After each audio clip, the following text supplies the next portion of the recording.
This is a technological showcase set in the world of The Witcher 4.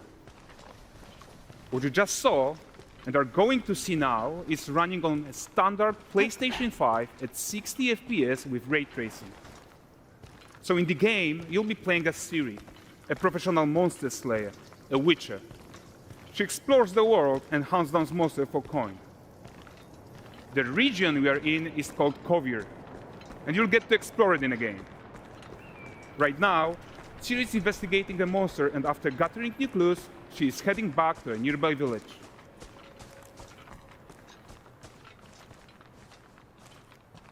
All right, everyone, meet Kelpie.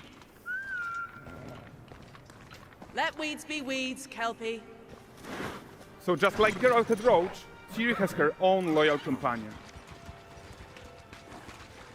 We return to town. These two characters need to feel like one. Since you're gonna explore the world on horseback, riding needs to feel seamless, natural, and just fun. Yeah, and to support that, we're introducing multi-character motion matching in Unreal. So Ciri and Kelpie, they're perfectly synchronized when mounting from any angle and speed.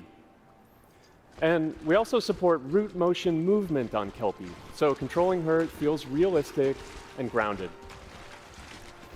And there are also some really nice improvements to our Unreal Chaos Flesh Solver and these machine-learned deformations. So you've got realistic muscles moving and stretching under Kelpie's skin without compromising the performance there.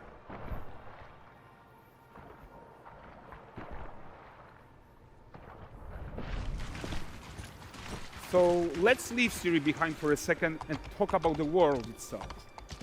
So much of the Witcher world is natural, organic, especially Kovir with its dense forest and wild nature.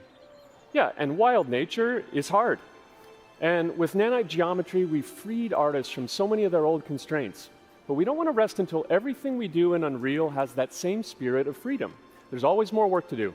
And foliage is a huge piece of that puzzle. So we are excited to introduce nanite foliage. And in order to achieve gorgeous foliage density everywhere, while still being memory efficient, fast to render, we believe that a new idea was needed. So instead of the same card approach we've been using for the past 20 years, artists should be free to take a nanite approach to foliage, modeling every single leaf and pine needle. And the old LOD tricks of the past, they needed a complete rethink. And in their place, it's a new adaptive voxel representation in nanite. It's volumetric, it's fully 3D, it is super fast to render. And these dense clusters of triangles turn into these cubes, which at a distance, they're no larger than a pixel, and they react to the changing light of our dynamic sun and our shadows, and they allow artists to render whatever amount of foliage is needed to achieve their vision without compromise. And no compromise means how ambitious we are when it comes to bringing our vision to life with incredible visuals. But more than that, together with Epic, we created faster way to load the world. We can now bring in more content more quickly for the smoothest possible experience as we fly down to catch up with Ciri.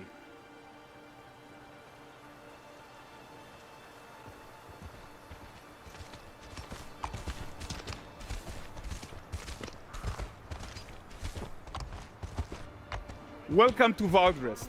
So Valdrest is a port town, a hub for fishing, trade, and mining. It's one of those places where you can meet shady characters or overhear gossip from other lands. It's also where Ciri took on her current contract. High-tech, let's leave Kelpie here and explore the marketplace and food. I'm so excited we can finally show you some of this stuff. Let's see what Valdrest has to offer. Not her again. Not even at the land Exeter Fair. Now, 9 gazes while I present him with a fish. For the furry rascal will often wait, and the fair's weight grants good fortune. For this feat,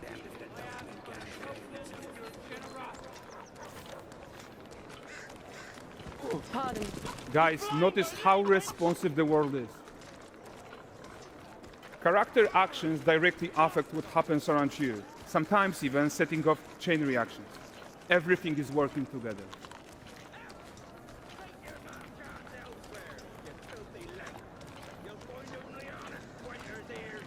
Oh, look at this poor gentleman being taught how to fly by an angry innkeeper. That's what happens when you cheat at Gwent. Last of it, is it?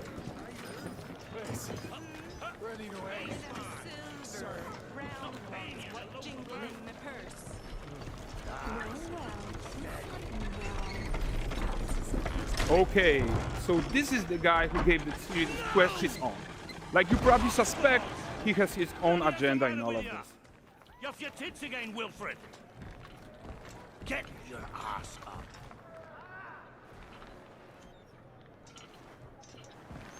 A typical day's toil. Who in? Witcheress. What news of my wagons? No eternity is taking that damn salt to arrive. I found them. And, well, suffice to say, they'll not reach you. As for the salt, I found not one speck.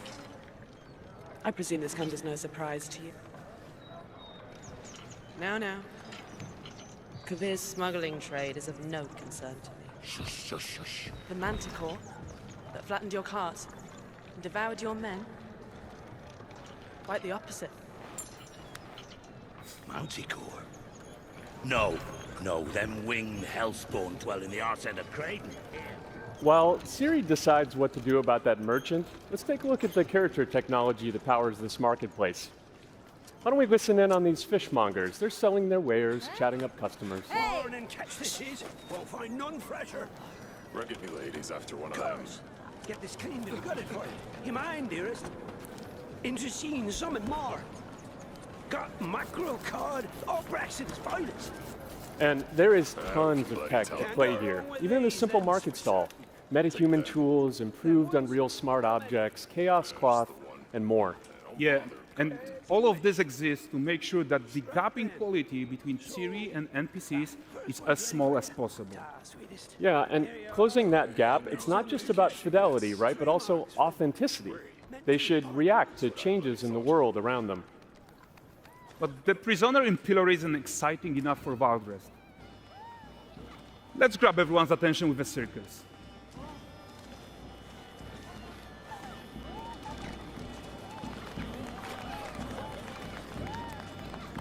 But the great performance deserves a huge crowd though.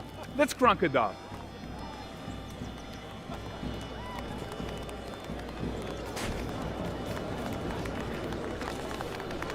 So you are seeing tons of optimizations here to many of Unreal systems, including an entirely new Unreal animation framework, allowing us to fit easily in our 60 FPS budget, not just in rendering, but also with room to spare on the game thread. Over 300 animated skeletal mesh agents all going about their business. And the whole point is to leave breathing room for developers like you to introduce the gameplay and the systems that your players expect, empowering you to make your worlds come to life without Unreal standing in your way. You are right. And that's the open world RPG that we're making. But before we wrap up, how about one final check-in with Siri?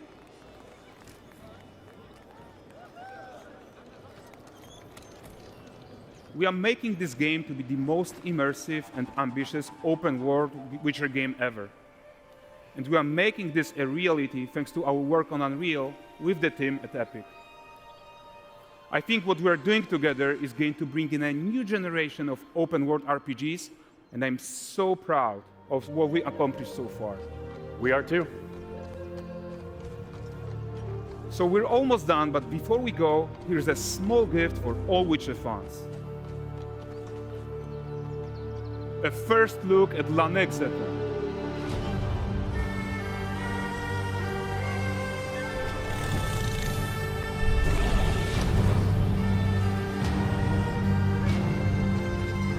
Onward, Kelpie. We've worked.